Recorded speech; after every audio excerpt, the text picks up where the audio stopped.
Elle m'a envoyé un message en disant que si je ne faisais pas ma demande en mariage avant ce soir, elle me quitterait pour James. J'ai répondu, James du service comptable? Elle a dit oui. J'ai ajouté, celui qui est marié depuis 10 ans. Elle ne savait pas que la femme de James travaillait aux ressources humaines. Le lundi suivant, ils ont tous les deux été licenciés. Eh bien, Reddit, ma petite amie depuis 3 ans, m'a donné un ultimatum qui a explosé d'une manière si spectaculaire que j'essaie encore d'en comprendre les conséquences 6 mois plus tard. Elle m'a menacé de me quitter pour son collègue James si je ne la demandais pas en mariage immédiatement. Plot twist. James était marié. Autre plot twist encore plus grand, sa femme Linda travaillait au service des ressources humaines dans la même entreprise. Le lundi matin, mon ex et James étaient tous les deux au chômage et faisaient face à de sérieuses conséquences. Voici comment un simple message a détruit 3 vies tout en améliorant la mienne. Je m'appelle Daniel, j'ai 31 ans, je suis ingénieur civil et je travaille pour une entreprise de construction de taille moyenne à Denver.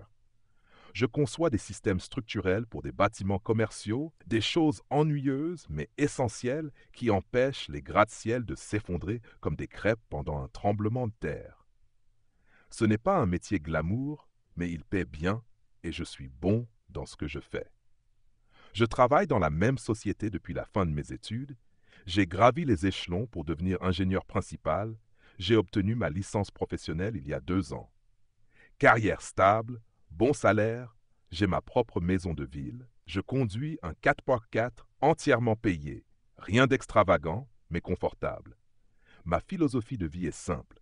Bâtir des fondations solides avant de construire quoi que ce soit au-dessus.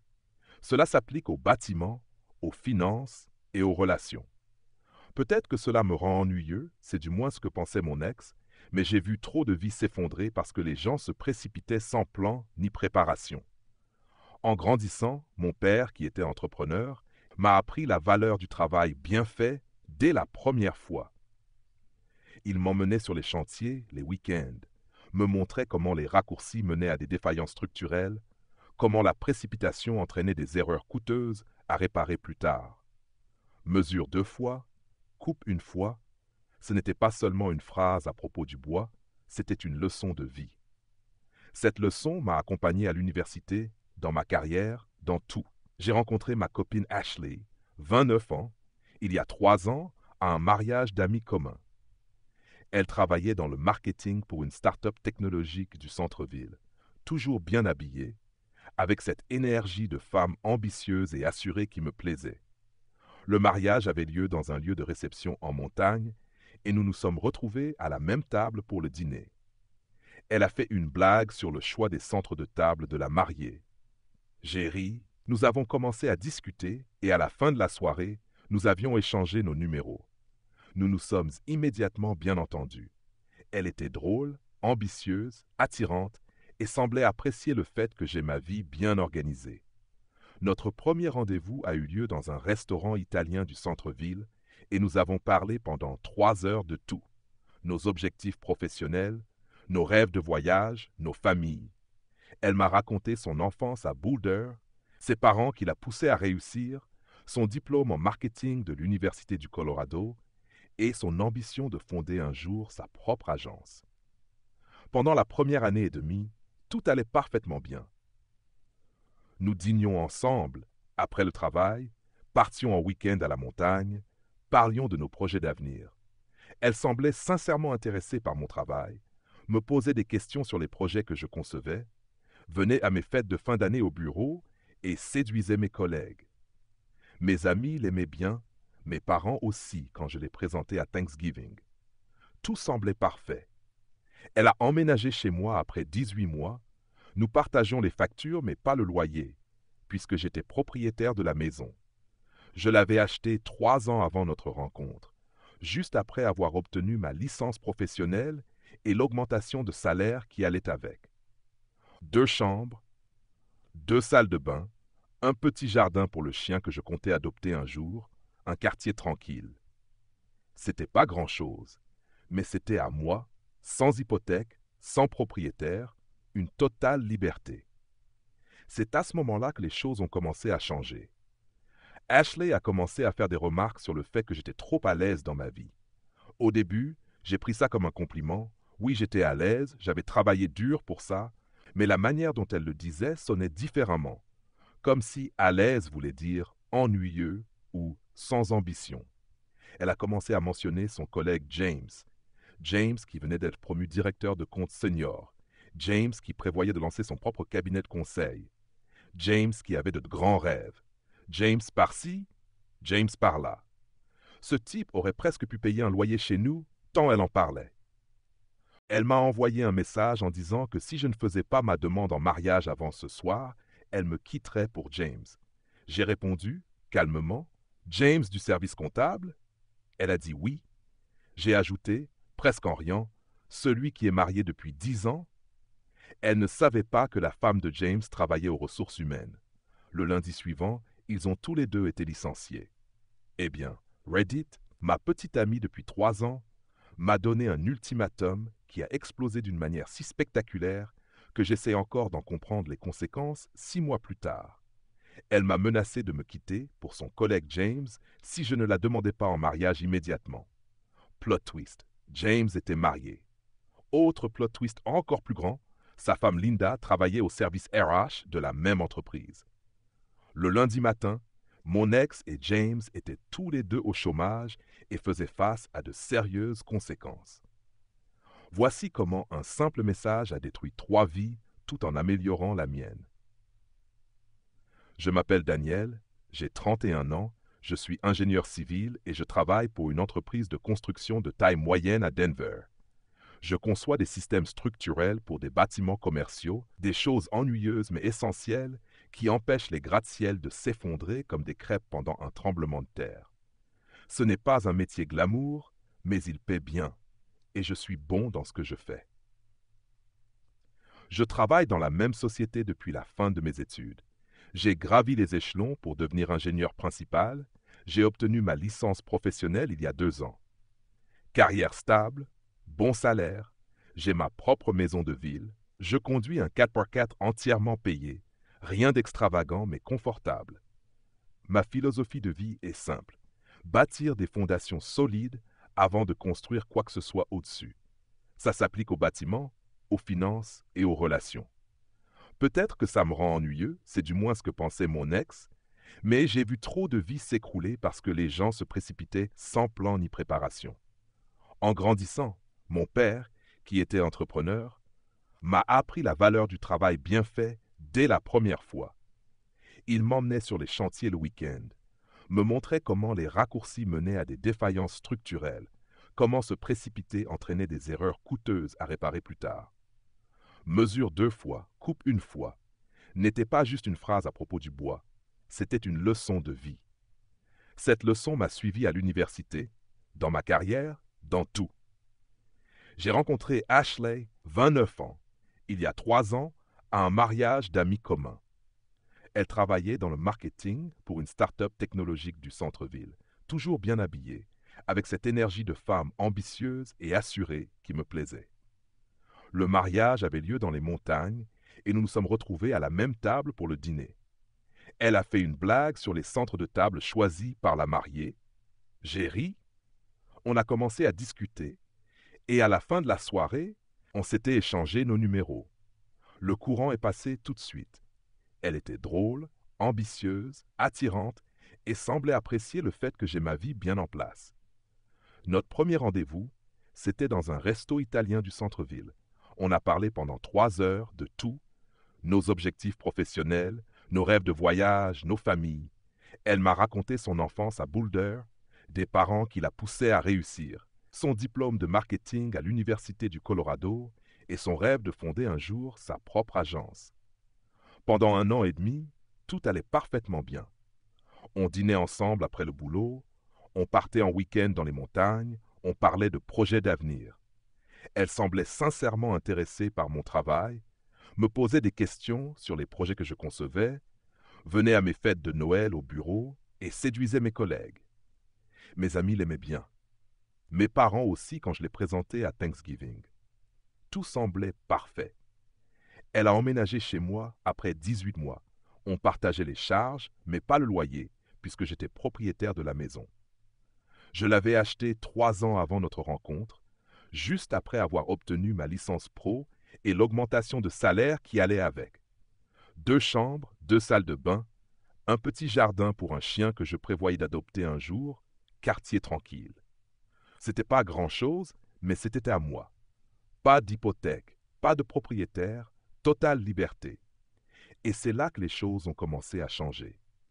Ashley a commencé à faire des remarques sur le fait que j'étais trop à l'aise dans ma vie. Au début, j'ai pris ça comme un compliment. Oui, j'étais à l'aise, j'avais bossé dur pour en arriver là. Mais sa façon de le dire changeait, comme si à l'aise voulait dire ennuyeux ou sans ambition. Elle a commencé à parler de plus en plus de son collègue James. James qui venait d'être promu directeur de compte senior. James qui comptait lancer son propre cabinet de conseil. James qui avait de grands rêves. James par-ci, James par-là. Ce type aurait presque pu payer un loyer chez nous tant elle en parlait. Au début dans nos conversations, je n'y pensais pas vraiment. Les gens parlent de leurs collègues, c'est normal. Moi aussi je parlais de mon équipe.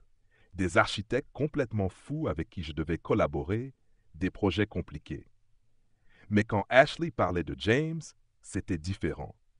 Il y avait dans sa voix une sorte d'admiration, une excitation que je n'avais pas entendue depuis des mois quand elle parlait de mon travail. James pense que je devrais postuler à un poste de directrice, disait-elle pendant le dîner. James dit que ce secteur repose entièrement sur l'audace, mentionnait-elle pendant qu'on regardait la télé. James a emmené toute son équipe boire un verre après avoir décroché le comte Henderson, me racontait-elle, les yeux brillants d'un éclat qui me nouait l'estomac. C'est mon meilleur ami Derek, qu'on connaît depuis la fac, développeur logiciel de son état, pas exactement réputé pour sa finesse sociale, mais d'une loyauté absolue, qu'il a remarqué le premier.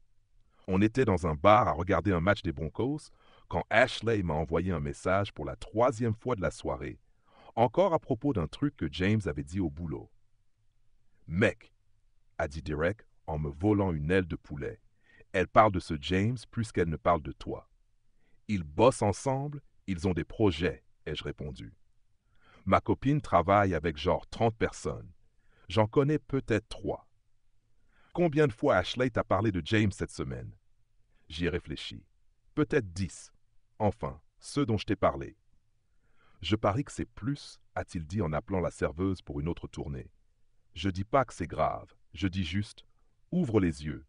Elle est ambitieuse. Elle admire les gens qui réussissent. C'est pas un crime. » « Non, » ai-je acquiescé. « Mais parler constamment d'un seul gars, c'est un schéma, mec. » Il s'est appuyé contre le dossier de sa chaise. « Tu te souviens de notre 2e année? » Katie n'arrêtait pas de parler de son binôme de révision. 2 mois plus tard, ils sortaient ensemble. Ashley n'est pas Katie. J'espère que t'as raison. Mais la manière dont il l'a dit montrait bien qu'il avait des doutes. J'ai balayé ça d'un geste, mais la graine était plantée. Et une fois qu'on commence à remarquer un truc, c'est fini. On ne peut plus l'ignorer. Les mentions de James n'étaient pas juste fréquentes, elles étaient intenses. Il y avait là une énergie, un enthousiasme que je ne recevais plus depuis longtemps. Et dans les mois qui ont suivi, ça ne s'est pas arrangé. Ashley restait de plus en plus tard au bureau, toujours pour des projets avec James. Elle rentrait en parlant de dîners formidables, payés par la boîte, auxquels je n'étais évidemment pas convié, puisque je ne travaillais pas là. Son téléphone, qui restait avant face vers le haut sur le plan de travail, était désormais posé face cachée, protégé par un mot de passe. Quand il vibrait, elle le saisissait aussitôt et allait lire les messages dans une autre pièce. Les signes classiques, non? Mais voilà, je suis ingénieur. Je crois aux preuves, pas aux soupçons. Je n'allais pas l'accuser sans preuve tangible. Et puis, une part de moi croyait sincèrement qu'elle était juste passionnée par sa carrière et qu'elle travaillait de près avec ce gars. Peut-être que je devenais parano. Peut-être que Derek m'avait mis des idées en tête sans raison. J'ai essayé d'en parler une fois. On préparait le dîner ensemble. Je coupais des légumes pendant qu'elle faisait mariner du poulet. Et j'ai dit qu'elle semblait souvent travailler tard avec James. C'est un gros compte, a-t-elle dit, sans quitter son téléphone des yeux. Le projet Henderson est essentiel pour les chiffres du 4e trimestre.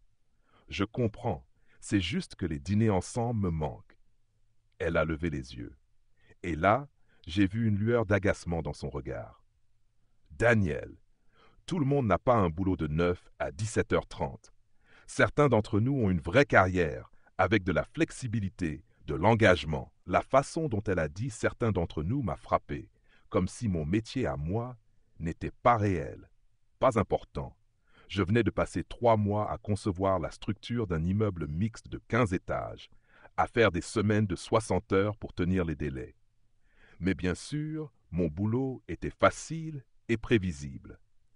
Moi aussi, je travaille tard, souvent, ai-je dit calmement.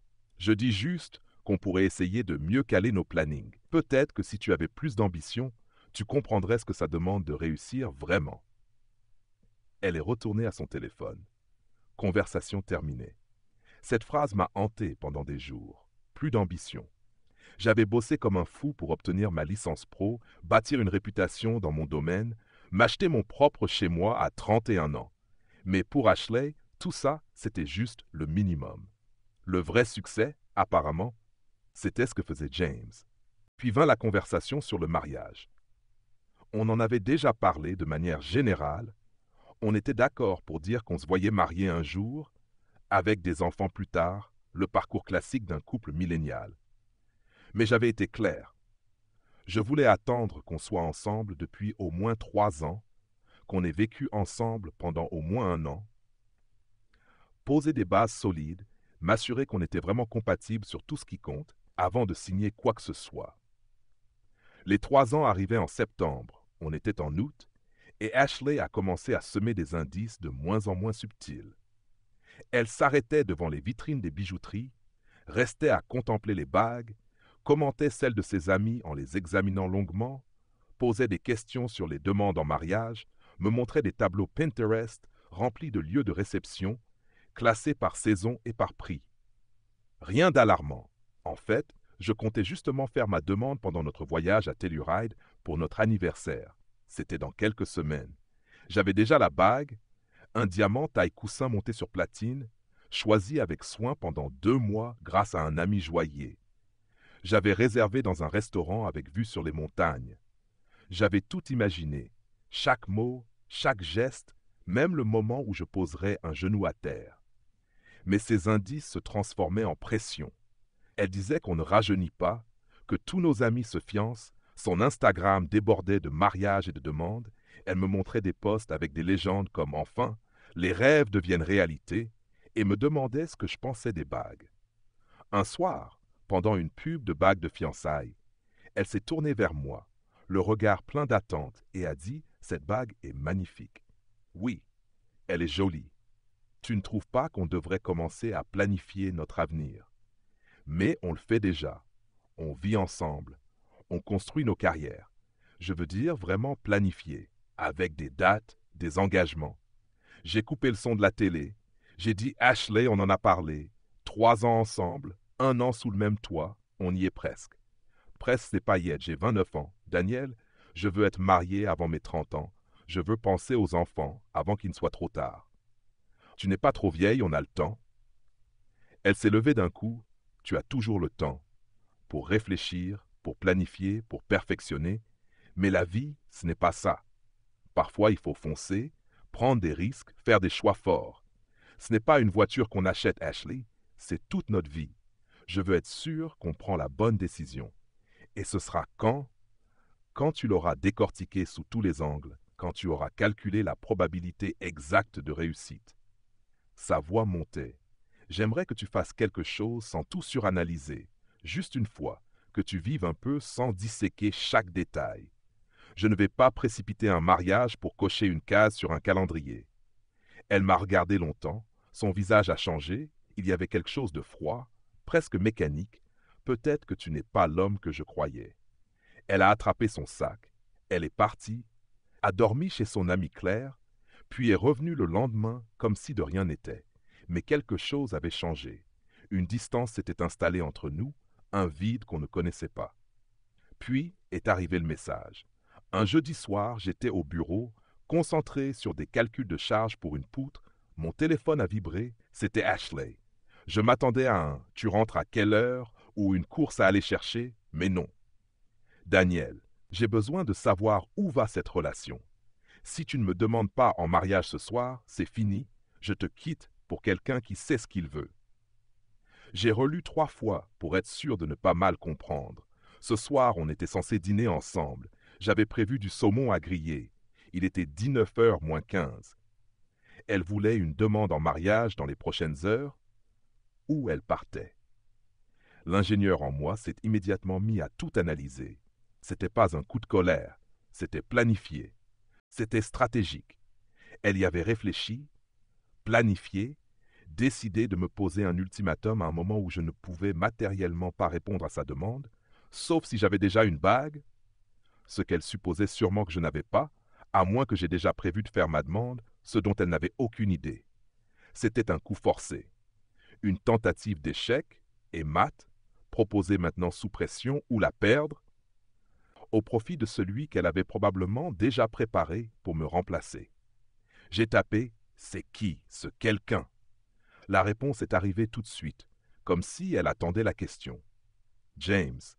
Lui au moins, il voit un avenir avec moi maintenant.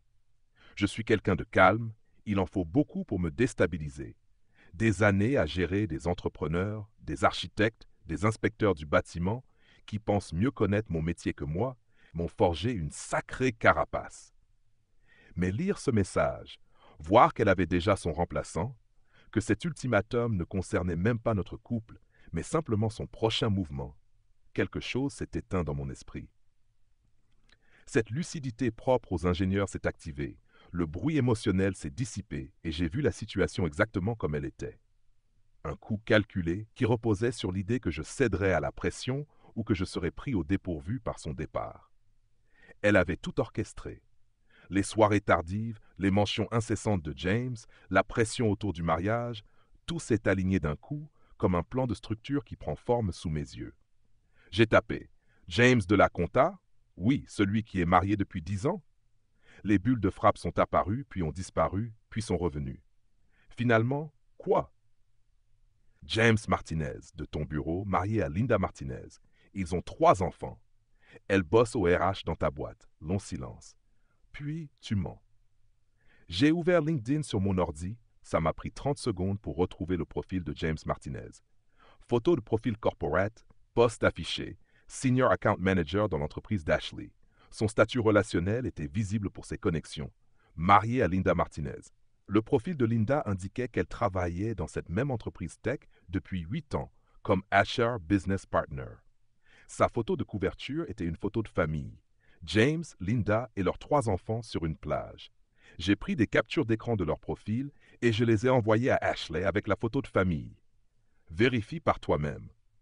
Demande-lui s'il connaît sa femme Linda et leurs enfants, Sophia, Daniel et Emma. Ou mieux, descends jusqu'au RH et demande directement à Linda. Je suis sûr qu'elle adorerait entendre parler des projets d'avenir excitants de James. Mon téléphone s'est mis à sonner immédiatement. J'ai refusé l'appel. Elle a rappelé. Refusé. Elle a appelé 5 fois d'affilée. Refusé toutes, puis les messages ont commencé à pleuvoir. Réponds. C'est un malentendu. Je ne savais pas qu'il était marié. Il m'a dit qu'il était divorcé. On doit parler. S'il te plaît. Daniel, tu fais l'enfant. Réponds-moi. Ce n'est pas juste. Tu ne peux pas juste m'ignorer comme ça. J'ai mis mon téléphone en mode ne pas déranger. J'ai terminé mes calculs, sauvegardé mon travail, rangé mon ordinateur. Il était 19h23. J'étais au bureau depuis 11h. J'avais faim, et du saumon m'attendait à la maison. Le trajet jusqu'à ma maison de ville a été étrangement paisible. Pas de radio, juste le bruit de la circulation et mes pensées. Je me sentais calme, bizarrement, parfaitement calme. Comme si je venais de finir une analyse structurelle complexe et que tout était tombé exactement juste. Tout le stress de ces derniers mois, les comportements étranges, les allusions à James, la pression sur le mariage, tout prenait sens. Elle me testait. Elle auditionnait son remplaçant tout en me gardant comme option de sécurité. Je me suis garé dans l'allée et j'ai remarqué que la voiture d'Ashley n'était pas là. Tant mieux. J'avais besoin de réfléchir, sans qu'elle vienne me tordre les faits à sa façon. L'intérieur de la maison semblait différent, plus léger d'une certaine manière. J'ai nourri mon chien, Cooper. Il faudrait peut-être que je le mentionne. C'est un Golden Retriever de 3 ans que j'ai adopté il y a 1 an, malgré les plaintes d'Ashley sur les poils. J'ai commencé à faire griller le saumon que j'avais acheté, j'ai ouvert une bière, mis un peu de musique, et pour la première fois depuis des semaines, je me suis réellement détendu. Cooper s'est couché à mes pieds pendant que je cuisinais, sa queue battant doucement contre le sol. Il n'a jamais vraiment aimé Ashley. Les chiens sentent des choses que les humains ne perçoivent pas.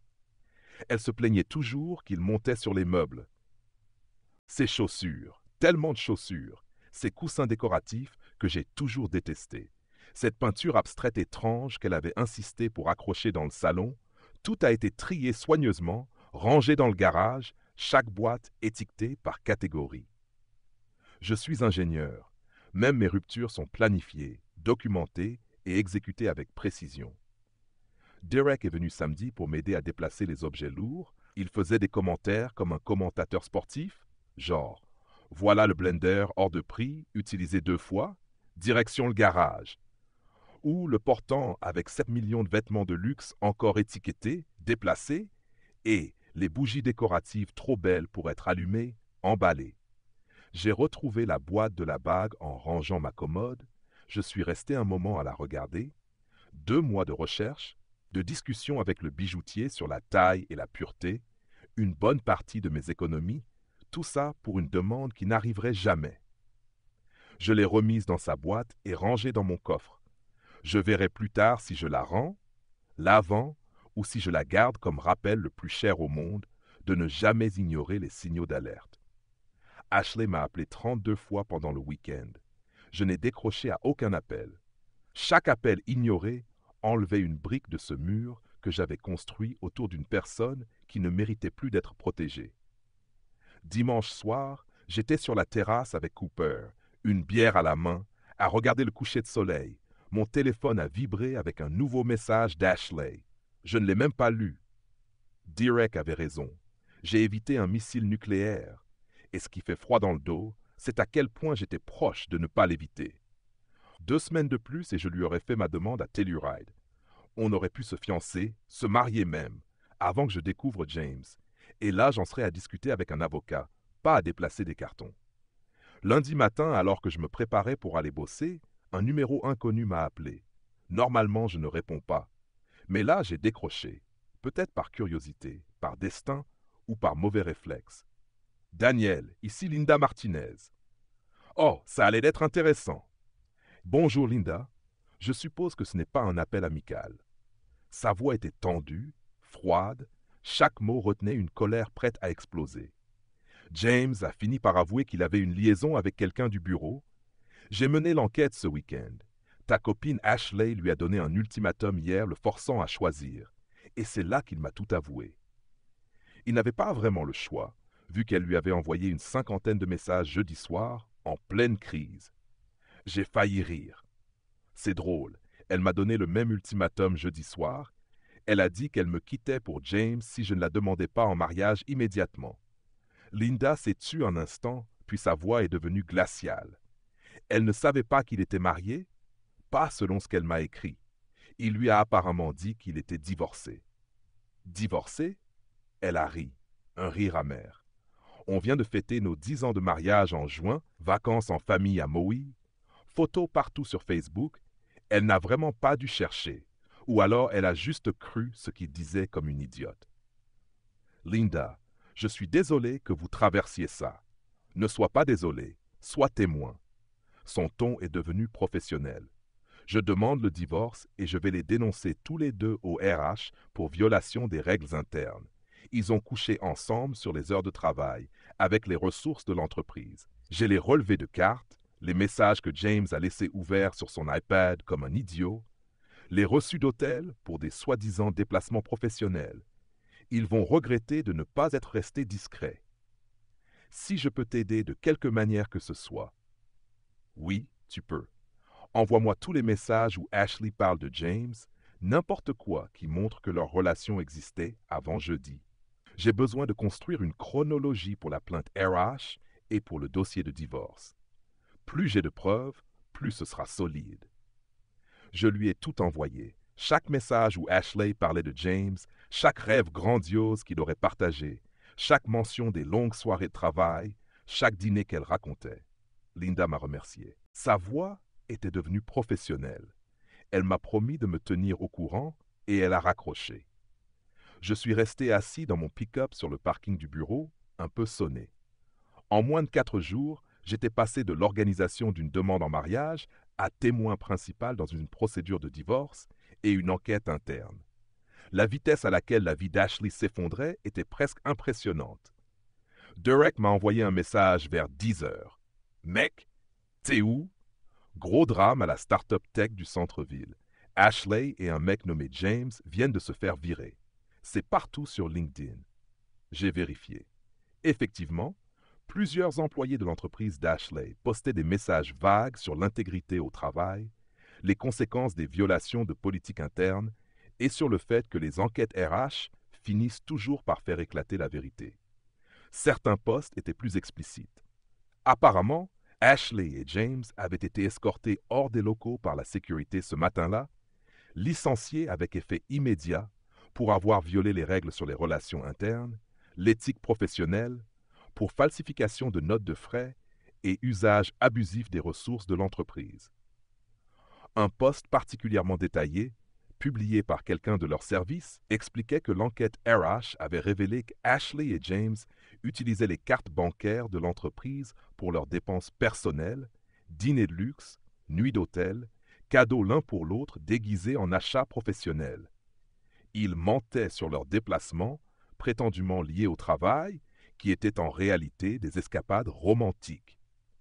L'entreprise avait une tolérance zéro face à la fraude, surtout après que Linda ait fourni au RH toutes les preuves documentées, avec date, montant et reçu remontant sur 6 mois.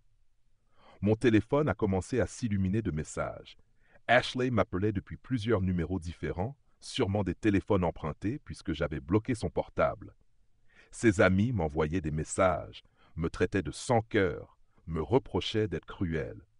Sa mère m'a même appelé pour m'engueuler, me reprochant d'avoir abandonné sa fille dans un moment aussi difficile, comme si c'était moi qui avais poussé Ashley à tromper son compagnon et à frauder son entreprise. Je n'ai répondu qu'à un seul appel, celui de Claire, sa meilleure amie. « Daniel, Ashley est dévastée. Elle a tout perdu, son job, toi, sa vie s'écroule. Comment peux-tu rester aussi froid ?» Je l'ai mis sur haut-parleur. J'ai continué de conduire. Claire, elle m'a posé un ultimatum pour que je la demande en mariage immédiatement. Elle a menacé de me quitter pour son collègue marié avec qui elle avait une liaison. Elle a mis en péril une relation de 3 ans simplement parce qu'elle pensait avoir une solution de rechange. Sauf que cette solution s'est effondrée. Et maintenant, elle en subit les conséquences. Ce n'est pas moi qui lui ai fait ça, c'est elle-même. Elle a fait une erreur. Elle est humaine. Tu es censé l'aimer. C'est ça l'amour. Rester auprès de quelqu'un quand les choses deviennent difficiles. Claire, les choses ne sont pas devenues difficiles. Ashley a pris une série de décisions sur plusieurs mois. Elle a choisi de me tromper. Elle a choisi de frauder les comptes de son entreprise. Elle a choisi de me poser un ultimatum. Elle a choisi de préparer son départ sans même vérifier les faits. Ce ne sont pas des erreurs, ce sont des choix. Et les choix ont des conséquences. Tu es un connard. Elle a raccroché. J'ai éteint mon téléphone et je suis retourné travailler. J'avais des échéances à respecter, des bâtiments à concevoir, une vie à continuer. Cooper avait besoin de sa promenade de l'après-midi. Le monde ne s'arrêtait pas pour le drame d'Ashley. Les semaines suivantes ont été fascinantes, d'un point de vue purement analytique. Je suis resté totalement silencieux, pendant que sa vie s'écroulait spectaculairement, documentée à travers ses réseaux sociaux et les récits d'amis communs qui tenaient à me tenir informé. Le profil d'Ashley s'est transformé en mise en scène de son statut de victime, publications vagues sur la trahison et la manipulation, citations sur les personnes toxiques, photos d'elle-même, l'air triste, avec des légendes parlant de parcours de guérison et de reconstruction. Ses amis ont réagi en masse, avec des commentaires de soutien, disant qu'elle méritait mieux, qu'elle allait se relever, qu'elle était forte. Personne ne mentionnait la liaison, la fraude, ni l'ultimatum ridicule. Juste un soutien général envers une femme en détresse. Pendant ce temps, je continuais ma vie. Travail, salle de sport, randonnée avec Cooper, soirée avec Derek. Ma routine habituelle. Je ne postais rien. Je n'en avais pas besoin. Ma vie allait bien. Mieux qu'avant, en réalité. L'appartement me semblait à nouveau à moi. Je pouvais laisser mes livres d'ingénierie sur la table basse sans entendre de remarques sur le désordre. Je pouvais regarder ce que je voulais à la télé sans négociation. De petites libertés qu'on ne sait apprécier que lorsqu'on les retrouve. Linda m'envoyait des nouvelles par email. Toujours claires, nettes, professionnelles. Le divorce avançait rapidement. James avait été infidèle à plusieurs reprises. Ashley n'était que la plus récente. Linda avait engagé une avocate redoutable et demandé la garde complète des enfants. Avec les preuves documentées de la liaison et le licenciement pour fraude, son avocate était confiante. James vivait désormais dans un studio de l'autre côté de la ville. Il était au chômage, essayant de retrouver un emploi dans un secteur où tout le monde connaissait la raison de son renvoi. LinkedIn est éternel. Et la fraude, c'est le genre de tâche qui vous colle à la peau. Ses relations pro s'étaient évaporées en une nuit. Personne ne veut engager un voleur, surtout dans un milieu où la réputation est capitale. Ashley a tenté plusieurs fois de m'expliquer ce qui s'était passé. Elle est venue 2 fois chez moi. La première fois, je n'ai pas ouvert. Je l'ai observée à travers le Judas frapper encore et encore, avant de laisser un mot que j'ai jeté sans le lire. La seconde fois, Derek était là pour regarder un match. C'est lui qui a ouvert. Il lui a dit que j'étais occupé et qu'elle devait me contacter par texto uniquement si c'était indispensable. Elle a tenté de venir à mon bureau, mais j'avais prévenu la sécurité. Ils ne l'ont pas laissé passer. Elle a finalement réussi à m'intercepter sur le parking d'un supermarché 3 semaines après l'ultimatum. Je chargeais mes courses dans mon 4x4, principalement des produits de base, quelques steaks pour le barbecue, de la bière pour le week-end. Elle est apparue soudainement. Elle devait m'attendre. « Daniel, s'il te plaît, accorde-moi 5 minutes. » J'ai fermé le coffre et je l'ai regardée. Elle avait l'air à bout. Cernes profondes, cheveux défaits, jogging et sweat à capuche au lieu de ses tenues impeccables. Plus rien de la professionnelle marketing sûre d'elle. Face à moi, il y avait quelqu'un dont la vie avait explosé et qui n'arrivait pas à recoller les morceaux. 5 minutes, j'ai dit en consultant ma montre. Le lait devait aller au frigo. J'ai fait une erreur terrible. James m'a menti sur tout. Il m'a menti sur son mariage, sur ses intentions, sur tout. Il s'est servi de moi. J'ai été stupide et je suis tombé dans le panneau. Mais je n'ai jamais cessé de t'aimer. J'étais juste perdu. Je croyais vouloir autre chose, mais maintenant, je comprends que ce que j'avais avec toi, c'était réel, c'était bien, c'était stable. Est-ce qu'on peut, s'il te plaît, essayer encore une fois? S'il te plaît. Je ferai n'importe quoi. Je me suis adossé à mon camion, les bras croisés à Ashley. Tu n'as pas juste fait une erreur. Tu as eu une liaison pendant quoi? Environ 6 mois. Tu m'as donné un ultimatum conçu pour me manipuler afin que je te demande en mariage sous pression. Tu avais tout un plan de sortie avec un autre homme. Tu avais vérifié sa disponibilité, organisé les moindres détails de ton départ. Tout, la seule raison pour laquelle tu veux qu'on réessaie, c'est parce que ton plan a échoué de manière spectaculaire. C'est pas de l'amour, c'est de la commodité. Ce n'est pas vrai. J'étais confuse et effrayée par l'avenir. Et James m'a fait sentir quoi? Excitée, importante. Quoi qui t'ait fait ressentir? C'était suffisant pour que tu me menaces de partir si je te demandais pas en mariage immédiatement. Tu n'étais pas confuse. Ashley, tu faisais passer une audition à ton remplaçant tout en me gardant comme solution de secours. Ça, c'est calculé. Pas confus. Et elle s'est mise à pleurer, pour de vrai cette fois, pas pour la forme. Ses mains tremblaient. J'ai tout perdu, mon travail, mon appartement, ma réputation. Les gens dans le secteur en parlent. Je ne trouve de travail nulle part à Denver. Je vis chez mes parents, ma vie est complètement ruinée. Est-ce que ça ne prouve pas que j'ai assez souffert? On ne peut pas juste passer à autre chose. Je suis désolé que cela t'arrive. Mais tu as fait ces choix. Tu as choisi d'avoir une liaison avec un collègue marié. Tu as choisi de participer à une fraude sur les dépenses, ce qui, soit dit en passant, est un crime. Tu as choisi de me donner cet ultimatum au lieu d'avoir une conversation honnête. Les actions ont des conséquences. Ce n'est pas une punition, c'est juste la logique des causes et des effets. Je croyais que tu m'aimais. Je t'aimais. Passé composé. Mais tu as tué cet amour quand tu as essayé de transformer notre relation en arme pour me forcer la main alors que tu couchais avec quelqu'un d'autre. L'amour n'est pas inconditionnel quand on trahit activement la personne qui nous aime. Je ne suis pas obligé de te laisser me blesser simplement parce que nous avons un passé commun. Donc c'est ça. 3 ans et c'est fini. Non. 3 ans et c'est fini. Parce que toi tu l'as décidé. Pas moi. J'avais prévu te demander en mariage à Telluride dans 2 semaines. J'avais la bague, le restaurant, tout était prêt. Et puis tu as envoyé ce message et tu m'as montré exactement qui tu es. Je ne fais qu'accepter la réalité que tu as créée. J'ai ouvert la porte de mon camion, je dois y aller, ma glace est en train de fondre. Tu avais une bague, sa voix s'est brisée, avait imparfait. Je l'ai rendue la semaine dernière. J'ai récupéré la plupart de mon argent, je suis parti et je ne lui ai plus jamais reparlé. Le divorce de Linda a été finalisé environ 4 mois après que tout a explosé. Le règlement a été brutal pour James. Linda a obtenu la garde exclusive avec un droit de visite supervisé, une pension alimentaire substantielle pour les enfants et une allocation pour elle-même. La maison, la majorité de leurs économies. James a dû vendre sa Tesla et retourner vivre chez ses parents à 42 ans. La société technologique a porté plainte pour fraude sur les dépenses. James et Ashley ont tous les deux dû rembourser et effectuer des travaux d'intérêt général. Aucun des deux n'a pu retrouver du travail dans leur secteur respectif. Au Colorado, Internet est éternel et les services RH font des vérifications de passé. Ashley a fini par déménager à Seattle. Apparemment, elle a décroché un poste en gestion de réseaux sociaux dans une petite entreprise, sous une variante de son nom de jeune fille.